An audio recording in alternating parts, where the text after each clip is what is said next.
हम सब कार्यकर्ताओं का मार्गदर्शन किया है और अब जिनके लिए देश रक्षा परम पुण्यम, देश रक्षा परम व्रत है, इस भाव के साथ जिन्होंने अपना सर्वस्व मां भारती के श्री चरणों पर न्यौछावर कर दिया, हम सब सौभाग्यशाली हैं जो ऐसे संत पुरुष प्रधान सेवक की छत्र छाया में आनंद पूर्वक जीवन जी रहे हैं। मैं ईश्वर से प्रार्थना करती हूं कि आपके नेतृत्व में इस युग का, इस देश का विकास हो। इसी कामना के साथ मैं अनुरोध करती हूं हमारे माननीय प्रधानमंत्री आदरणीय नरेंद्र मोदी जी से कि वे आए और अपनी ऊर्जा के संचार से हम सब कार्यकर्ताओं में, अपने परिवारजनों में एक नई ऊर्जा और इच्छा शक्ति का भाव भर दे। माननीय प्रधानमंत्री जी को जय श्री राम। भारत माता की।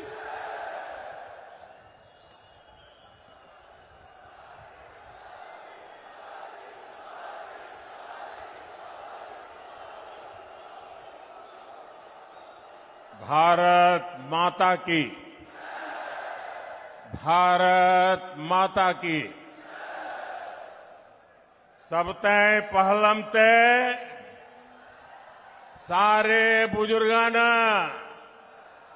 भाई बहन और नौजवान साथियों ने राम राम।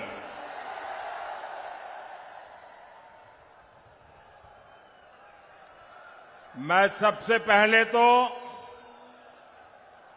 आप सबकी क्षमा मांगना चाहता हूं,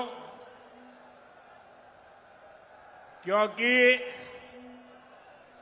हमारी पार्टी के यहां के साथियों ने ये जो पेंडल बनाया वो छोटा पड़ गया और इतने ही लोग बाहर धूप में तप रहे हैं।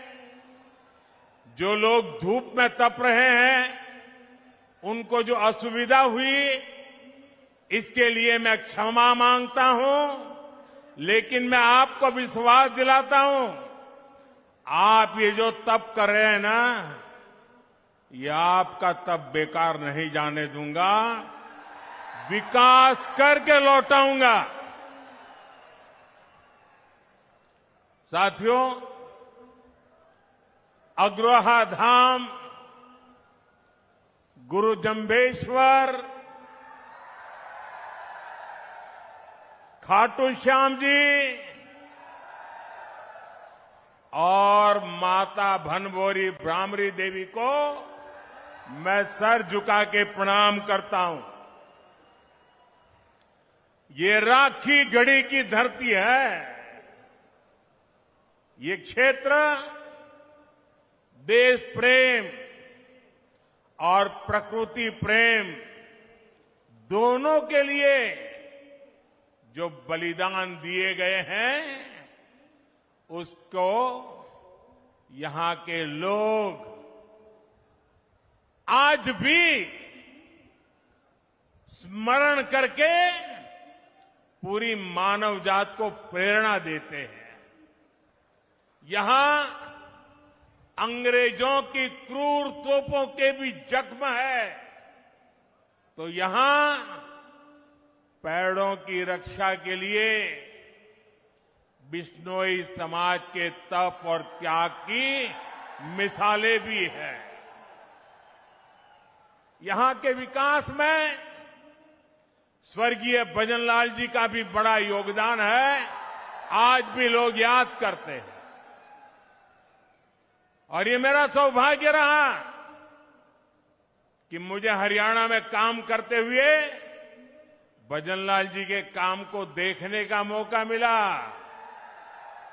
और चौधरी बंसीलाल जी के साथ काम करने का मौका मिला। और चौधरी बंसीलाल जी मुझे हमेशा कहते थे कि भाई देख, तेरा और मेरा विशेष नाता है। मैंने कहा क्या? और फिर वो मुझे महर्षि दयानंद जी के जीवन के विषय में बड़े भावुक होकर के बातें बताते थे। महर्षि दयानंद सरस्वती जी गुजरात में पैदा हुए, लेकिन जितनी जानकारियां मुझे नहीं थी, उससे ज्यादा जानकारियां महर्षि दयानंद जी के विषय में चौधरी बंसीलाल जी से मैं सुना करता था और वो कहते कहते भावुक हो जाते थे। साथियों, मेरा सौभाग्य रहा है, हरियाणा ने मुझे बहुत कुछ दिया है, बहुत कुछ सिखाया है। मैं हरियाणा के विकास में योगदान देने वाली हर संतान को नमन करता हूं। आज सरदार भगत सिंह जी की जयंती पर भी मैं उन्हें श्रद्धा सुमन के साथ प्रणाम करता हूं। साथियों, हरियाणा की माताओं और बहनों ने यहां एक नारा दिया है, महारा हरियाणा, नॉन स्टॉप हरियाणा। हरियाणा का विकास ऐसे ही नॉन स्टॉप चलते रहना चाहिए। इसलिए हरियाणा तीसरी बार भाजपा को मौका देने का मन पक्का कर चुका है। चारों तरफ से आवाज आ रही है, भरोसा दिल से, भाजपा फिर से। भरोसा दिल से, भरोसा दिल से। साथियों, जैसे जैसे वोटिंग की तारीख नजदीक आ रही है, कांग्रेस पस्त पड़ती जा रही है। कांग्रेस के नेता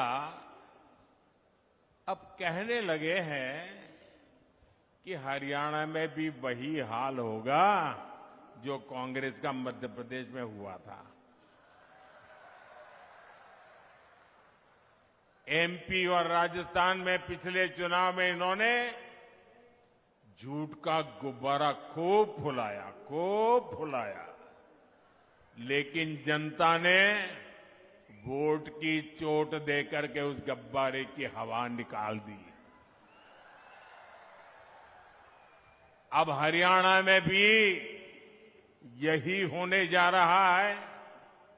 साथियों, कांग्रेस का ये हाल इसलिए होता है क्योंकि कांग्रेस देश की सबसे धोखेबाज और बेईमान पार्टी है। आप पड़ोस में देख लीजिए, हिमाचल में क्या हाल करके रखा है।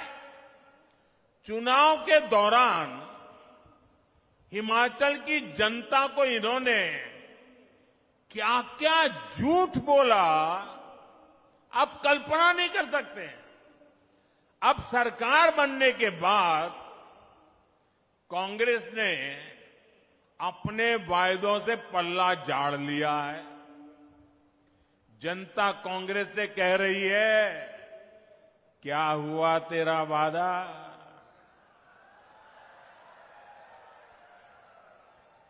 और कांग्रेस जनता से पूछ रही है, तुम कौन? दिल्ली के शाही परिवार ने झूठ बोलकर हिमाचल के लोगों को फंसा दिया। आज हिमाचल में कर्मचारियों को उनकी सैलरी और डीए देने तक इनके पास बजट नहीं है। साथियों, जहां कांग्रेस होती है वहां कभी भी स्थिरता नहीं आ सकती। जो पार्टी अपने नेताओं के बीच एकता नहीं ला सकती, वो राज्य में स्थिरता कैसे लाएगी? आप देख रहे हैं कि कैसे यहां कांग्रेस में मुख्यमंत्री बनने के लिए मारामारी मची है। बापू भी दावेदार है और बेटा भी दावेदार है, और दोनों मिलकर बाकियों को निपटा लेने लगे हैं। और ये सब देख करके हरियाणा के जागरूक नागरिक कांग्रेस को निपटाने में लग पड़े हैं। कुछ लोग ऐसे हैं जिन्होंने तन मन धन से दिल्ली के शाही परिवार की सेवा की है। अब वो भी पूछ रहे हैं कि उनसे क्या गलती हुई। यहां कांग्रेस का हर गुट, हर सीट पर एक दूसरे को पटखनी देने में ही लगा हुआ है। साथियों, इस गुटबाजी के बीच कांग्रेस में दलितों और पिछड़ों के लिए दरवाजे एकदम बंद है। कांग्रेस जानती है कि दलित उसको वोट नहीं देता, इसलिए वो पूरे दलित समाज से नफरत करती है। आप खुद देखिए, कांग्रेस के राज में गोहाना में दलितों पर अत्याचार हुआ, कांग्रेस चुप रही। कांग्रेस के राज में मिर्चपुर कांड हुआ, कांग्रेस चुप रही। कांग्रेस के राज में दलित बेटियों के साथ अत्याचार हुआ, अन्याय हुआ, कांग्रेस चुप रही। आज कांग्रेस का शाही परिवार कह रहा है कि दलितों और पिछड़ों का अमेरिका में जाकर के बोले वो दलितों पिछड़ों का आरक्षण खत्म कर देंगे। कांग्रेस ने दलितों पर जो अत्याचार किया है उसे दलित समाज कभी भी भूल नहीं सकता। इसलिए मैं हरियाणा में जहां भी गया मैंने देखा कि कांग्रेस को कोई भी घुसने नहीं देता।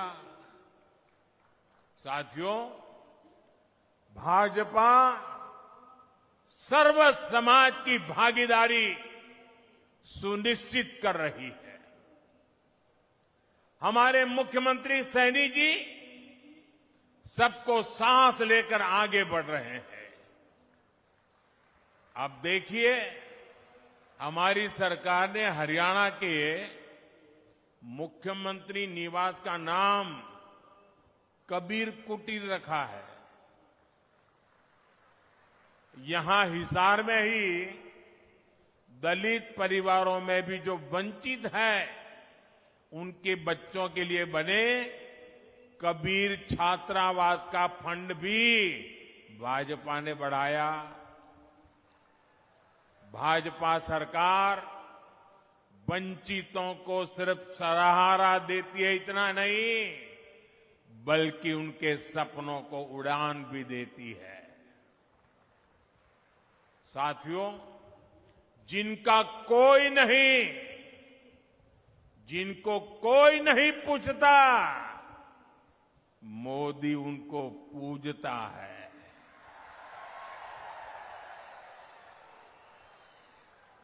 आज मुद्रा योजना से हरियाणा के लाखों लोगों को